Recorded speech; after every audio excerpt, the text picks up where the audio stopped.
കന്യാസ്ത്രീകളുടെ മോചനത്തിന് എല്ലാവരും ഒരുമിച്ച് നിന്ന പോരാട്ടമായിരുന്നുവെന്ന് സിസ്റ്റർ പ്രീതി മേരിയുടെ സഹോദരൻ ബൈജു 24-നോട് 25% ആശ്വാസം മാത്രമാണുള്ളത്. കോടതി കയറിയിറങ്ങണമെന്നുള്ള വ്യവസ്ഥകളാണ് വെച്ചിരിക്കുന്നത്. എഫ്ഐആർ പൂർണ്ണമായും റദ്ദാക്കണമെന്ന ആവശ്യമാണുള്ളത്. മോചനത്തിനായി എല്ലാ രാഷ്ട്രീയ പാർട്ടികളും സഹായിച്ചെന്നും ബൈജു പറഞ്ഞു.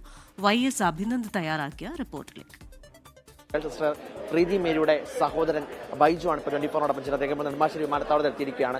തീർച്ചയായിട്ടും വലിയ കടമ്പകൾ കടന്നാണ് ഇത്തരത്തിലേക്ക് ഇപ്പോൾ എത്താൻ സാധിച്ചത്. അപ്പം എങ്ങനെയായിരുന്നു അനുഭവം? തീർച്ചയായിട്ടും 7 ദിവസം നീണ്ടുന്ന പോരാട്ടം അത് നമ്മുടെ MLA MP എല്ലാവരോടും കൂടെ നിന്നുള്ള പോരാട്ടമായിരുന്നു. ജാമ്യം കിട്ടുമെന്നുള്ള പ്രതീക്ഷ അവസാനം വരെ വെച്ചു പുലർത്തി. ആദ്യം ജാമ്യം കിട്ടിയില്ല, രണ്ടാമത് ജാമ്യം കിട്ടി.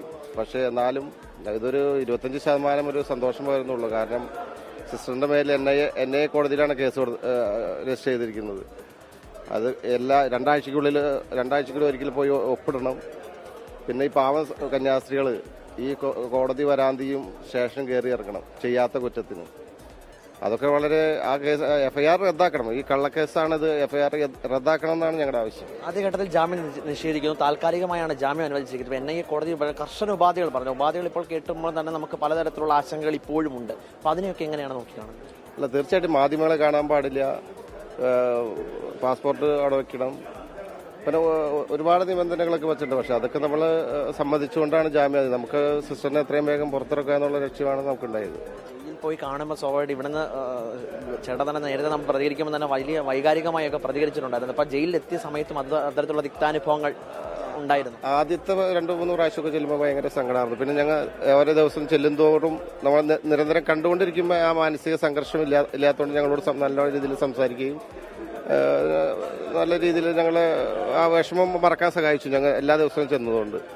ബജ്രംഗ് പ്രവർത്തകരൊക്കെ ജയിലിന് മുന്നിലേക്ക് എത്തുന്ന സാഹചര്യം ഉണ്ടായിരുന്നു. അപ്പോൾ അവർ തന്നെയാണ് ഇത്തരത്തിലേക്ക് എത്തിയതെന്നും അവർ തന്നെയാണ് മോചിപ്പിച്ചതെന്ന് 2 അഭിപ്രായങ്ങൾ ഇതിനോടകം തന്നെ വരുന്നു. അതുപോലെ തന്നെ സംഘപരിവാറിന്റെ ഇവിടുത്തെ BJPയുടെ കേന്ദ്രങ്ങളിൽ നിന്നും അത്തരത്തിലേക്കുള്ള പ്രതികരണങ്ങൾ വരുന്നു. അപ്പോൾ അതിനൊക്കെ എങ്ങനെ നോക്കിയത്? അല്ല, സിസ്റ്ററിന്റെ മോചനത്തിന് എല്ലാ രാഷ്ട്രീയ പാർട്ടികളും സഹായിച്ചിട്ടുണ്ട്, ഒരു തരത്തിൽ അല്ലെങ്കിൽ മറ്റു തരത്തിൽ. അങ്ങനെ നോക്കുമ്പോൾ ആരാണ് അറസ്റ്റ് ചെയ്തത് അതും നമ്മൾ കണ്ടെത്തേണ്ടതുണ്ട്. ജാമ്യം കിട്ടാൻ സഹായിച്ചവർ എല്ലാ രാഷ്ട്രീയ പാർട്ടികളുണ്ട്. ഏത് പാർട്ടിയാണ് അറസ്റ്റ് ചെയ്ത് ജയിലിലാക്കിയത് ഒരു തെറ്റും ചെയ്യാത്ത ഈ 2 കന്യാസ്ത്രീകളെ എന്നുള്ള ചോദ്യം നമുക്ക് കണ്ടെടുത്തുണ്ട്. കടമകൾ പൂർത്തീകരിച്ച് വേഗത്തിലെത്താൻ കഴിയുമെന്ന പ്രതീക്ഷയുണ്ട്. തീർച്ചയായിട്ടും ഈ കോടതി ഈ കേസ് തള്ളിക്കളയുന്ന തന്നെ ഒരു പ്രതീക്ഷ. മന്ത്രി റോഷി അഗസ്റ്റിനുമായിട്ട് സംസാരിച്ചപ്പോഴും ഇത് P രാജീവുമായിട്ട് സംസാരിച്ചവർ രണ്ടുപേരും പറയുന്നത് ശക്തമായ നടപടി സ്വീകരിക്കേണ്ടത് ഇനി കേസ് എഴുത്തള്ളണമെന്ന കാര്യത്തിലാണ്. ആ രീതിയിലുള്ള ഇടപെടൽ ആരംഭിച്ചു കഴിഞ്ഞിട്ടുണ്ടോ? അത് ആരംഭിച്ചുകൊണ്ടിരിക്കുന്നത്. ഇനിയിപ്പോൾ അടുത്ത നടപടി അതാണ്.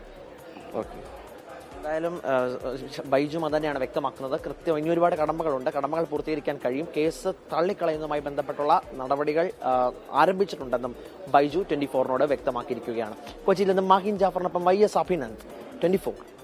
ലോകത്തെവിടെയായാലും ഏത് സമയത്തും 24 വാർത്തകളും ഓഗ്മെന്റഡ് റിയാലിറ്റി പാക്കേജുകളും എക്സ്പ്ലെയിനറുകളും വിശദമായി കാണാൻ ഞങ്ങളുടെ YouTube ചാനൽ നിങ്ങൾക്ക് സബ്സ്ക്രൈബ് ചെയ്യാം.